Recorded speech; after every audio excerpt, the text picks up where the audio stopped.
Regardez, la souffrance semble être éternelle, mais la souffrance n'est jamais éternelle. Je reprends, verset 2. La souffrance semble être éternelle, mais la souffrance n'est jamais éternelle. À la fin de la souffrance, il y a une chose que ma Bible dit, elle s'appelle la gloire. Il a souffert, on a maté sur lui, on l'a jeté en prison, on l'a traité de tous les mots, il a souffert.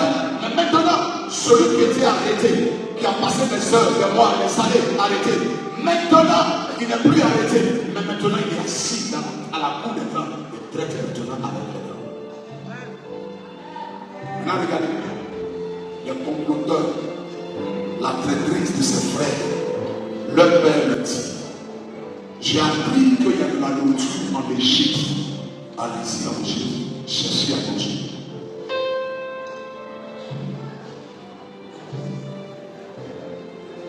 Ils viennent en Égypte à la recherche de quoi? De la nourriture. Alors, eux, ils n'arrivent pas à le reconnaître. Lui, il les reconnaît pour une première fois. L'argent qu'ils sont venus avec pour acheter de la provision, ils mettent ça dans le sac et puis ils me disent, allez-y. En partant, comme ils sont confus, ils découvrent dans le sac, dans les différents sacs d'approvisionnement, que l'argent qu'ils avaient dépensé pour l'achat de la nourriture se trouve dans le sac. Ils disent alors, celui-ci qui est Joseph, il nous a tendu un piège. On est tombé dans le piège. Regardez le niveau de leur pensée, regardez comment ils pensent. Et ils reviennent encore pour une deuxième fois. La nourriture est finie. Maintenant, il leur dit, je suis votre frère, Joseph. Vous avez tenté de me faire du mal, mais Dieu l'a transformé en bénédiction. Je le dis ici à quelqu'un ce matin, tous ceux qui complotent contre toi, qui tentent de te faire le mal, Dieu est sur son trône, il le transformera en gloire, en faveur, en opportunité et en bénédiction. Maintenant, regardez, eux tous, ils laissent leur père.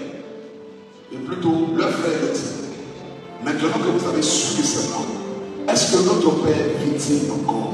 Ils disent oui. Ils disent ok, venez, nous allons séjourner dans le pays d'Égypte.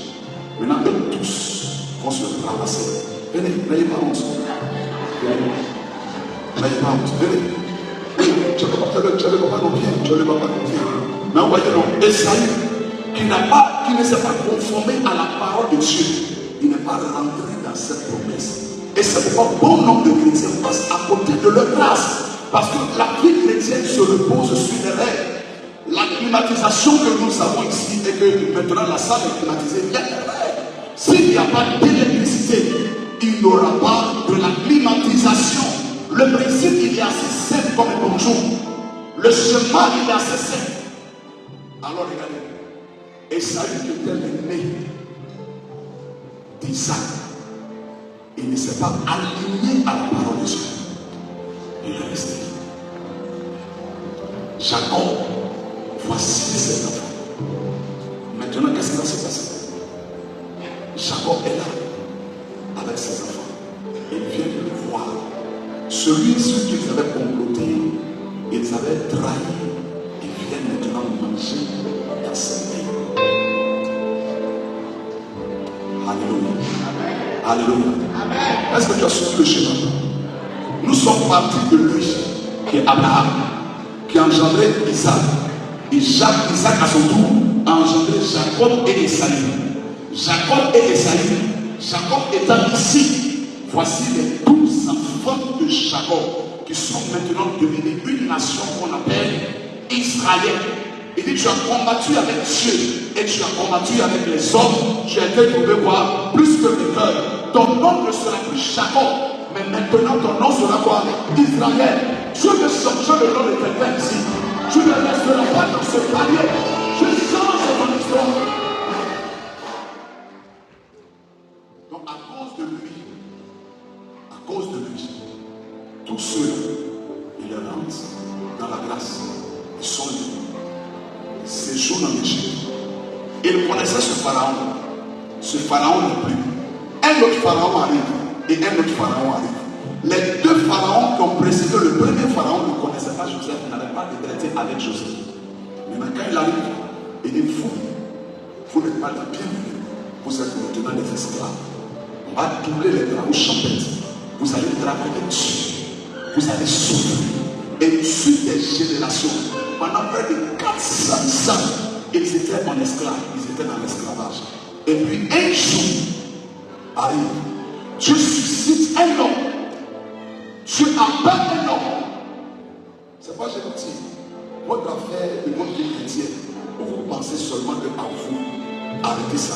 Pensez en termes de génération. À partir de moi, ceux qui vont naître, qu'est-ce qu'ils deviendront après? Tes petits enfants vont t'appeler bébé. Tes petits enfants vont t'appeler mémé. Mais qu'est-ce que mémé a fait? Qu'est-ce que bébé a fait? C'est quel prix mémé a payé? C'est quel prix bébé a payé?